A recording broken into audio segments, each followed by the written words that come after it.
On va suite de Shranov Mishnabo, c'est Manaïné, on est au Sevdimen.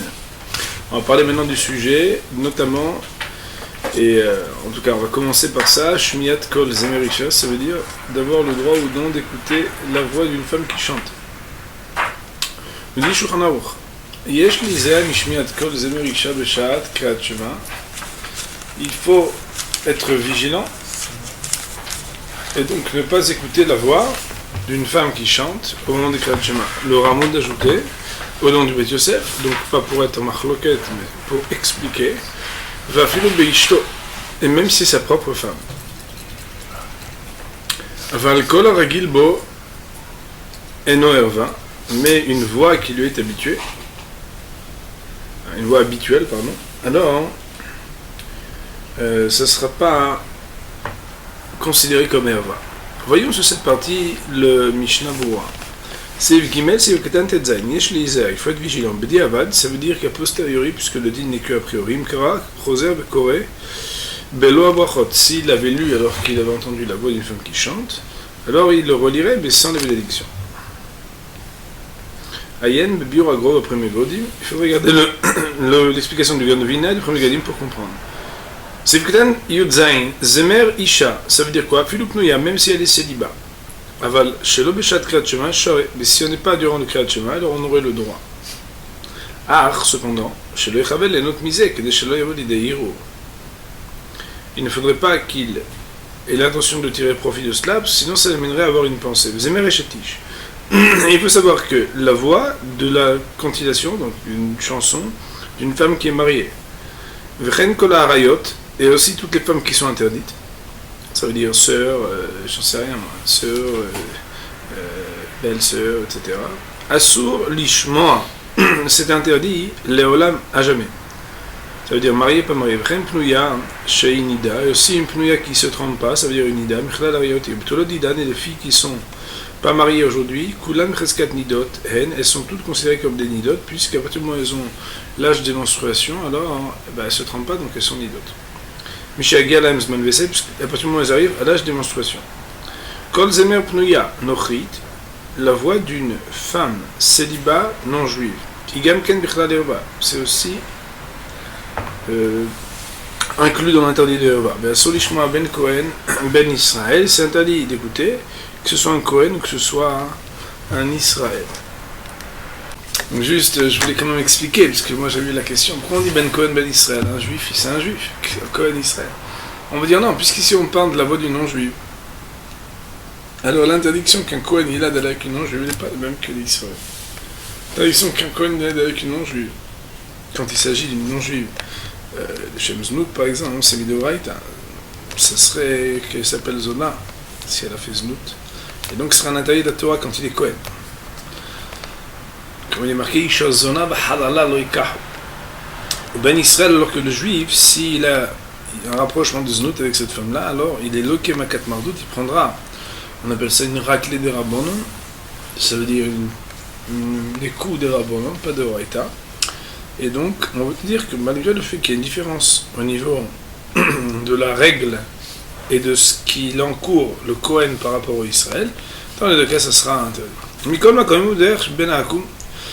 Quoi qu'il en soit, s'il est en chemin, par exemple, je sais pas, dans un train ou ailleurs, avec les goïms, obéir, ou bien en ville, ve'ouanus, et qu'il est dans un cas de force majeure chez Yefshar l'Olimchot, qui peut rien faire pour arrêter,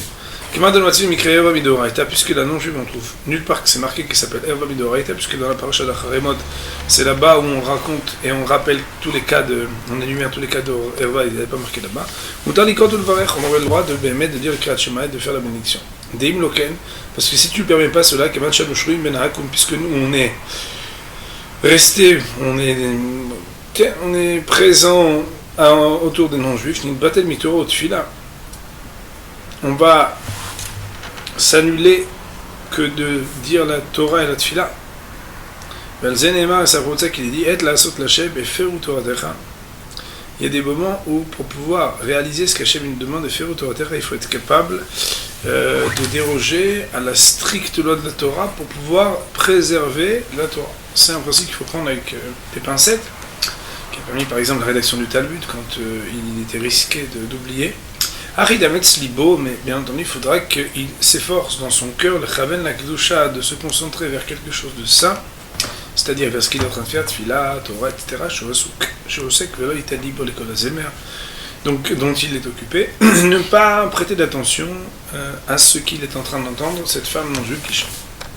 Terminons d'abord le seif dans le Mishnah Bora, et ensuite nous dirons quelques psakim, quelques décisions de nos maîtres, la ou le maasé aussi concernant ce sujet. Ragilbo, quand on dit qu'on est habitué, c'est-à-dire Kevan chez Ragilbo, puisque Behemet, on est habitué à cette voix, Loyavolidiro ne reviendra pas à avoir des pensées, Bafilou, mais Eshatish, et quand bien même, ça serait d'une Eshatish, d'une femme mariée. Bafilou Achi, quoi qu'il en soit, Asur le Chavel les notes midibora, ça serait interdit d'avoir l'intention de tirer profit, de tirer plaisir de son dibour, c'est-à-dire de ce qu'elle dit, même quand elle parle, puisqu'on voit que même de ses vêtements, quand on regarde un vêtement d'une femme pour en tirer profit, alors on n'aurait pas le droit d'en tirer profit. Il faut savoir que, concernant ce sujet, il faut savoir, premièrement, que les poskim penchent pour bon nombre à permettre que même si les zmirot de Shabbat, les chants qui utilisent des versets ou des paroles de Torah, donc pourraient ressembler à Divrei Torah, on a le droit de chanter frères et sœurs en famille à table le Shabbat, alors que Béhémet, un homme est se marie avec sa sœur, malgré tout, il n'y aurait pas de problème d'écouter, dans la mesure où ça garde des règles de la pudeur, c'est-à-dire qu'il n'y a pas quelque chose d'absolument exceptionnel dans la relation des frères et des sœurs. Dans une famille équilibrée, alors il n'y aurait pas de problème de chanter ensemble le Shabbat. La question qui est posée, c'est de savoir, est-ce que c'est permis d'écouter de la musique?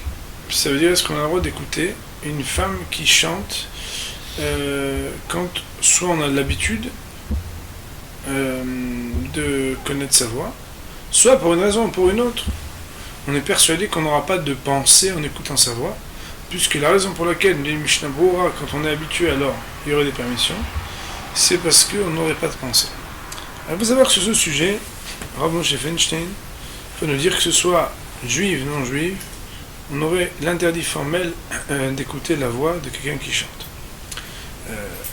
Par contre, il faut savoir que Rabbi Benson Beshaou nous dit voilà que dans Shulchan Aruch, c'est marqué que Yesh Leizer, il faut faire attention. Ça voudrait dire que Béhémet, c'est pas un interdit au même titre que les autres interdits, puisqu'il y a marqué il faut être vigilant et faire attention. C'est pourquoi, quand il s'agit de la voix d'une femme qu'on ne connaît pas et qu'on ne voit pas, c'est-à-dire par une radio ou par une manière indirecte d'entendre la voix de quelqu'un qu'on ne verrait pas, alors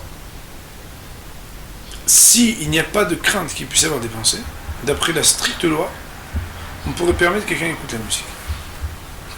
Je rappelle, malgré tout, deux choses importantes.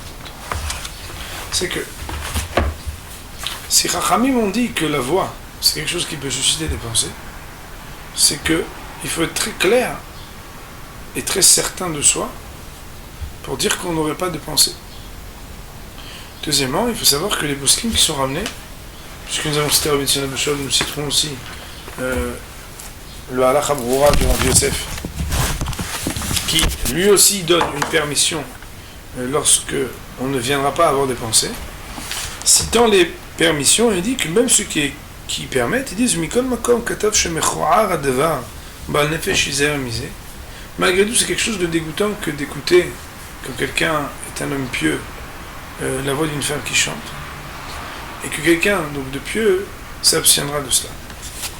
Il est indispensable de rappeler que, d'après la stricte loi depuis la destruction du temple, que ce soit des chansons d'amour, mais en général toute la musique, c'est une permission que de l'écouter. Et donc, il faudra savoir qu'il y a d'autres règles et d'autres lois pour savoir dans quel cadre profiter de la musique et dans quel cadre on doit s'abstenir de le faire, et donc de garder à l'esprit que tout ce dont on parle ici, c'est de savoir des permissions, c'est-à-dire que c'est a priori ce qu'il est préférable et recommandé de faire. On mentionne le Shaoul, de terminer, donc on est en ça, deuxième tome, où il dit que quand il s'agit de la voix d'un enfant, alors quand c'est une jeune fille qui n'a pas encore 11 ou 12 ans, puisque c'est l'âge où arrive en général l'âge des menstruations, alors il n'y aurait pas de problème, puisqu'elle est encore théora, de pouvoir écouter, d'après la stricte loi, sa voix. Il faut savoir que malgré tout, étant donné que on éduque les enfants avant qu'ils aient 11 ans aussi, on devrait normalement leur apprendre que devant des hommes, à partir du moment où il y a un âge de 6-7 ans, on devrait normalement leur dire de faire attention que quand il y a un homme ou un jeune homme, alors on ne chante pas. Bien entendu, ce sont des règles de pudeur, mais après, quand on arrive à 11 ans, ce sont des règles d'interdit. C'est pourquoi, donc c'est des choses auxquelles on ne peut pas faire face du jour au lendemain. C'est l'anniversaire des 11 ans, Yom Yom Houledet, tu ne peux plus chanter. C'est quelque chose qui doit se prévenir, s'avancer et donc s'introduire au fur et à mesure de l'âge pour l'apprendre à l'enfant.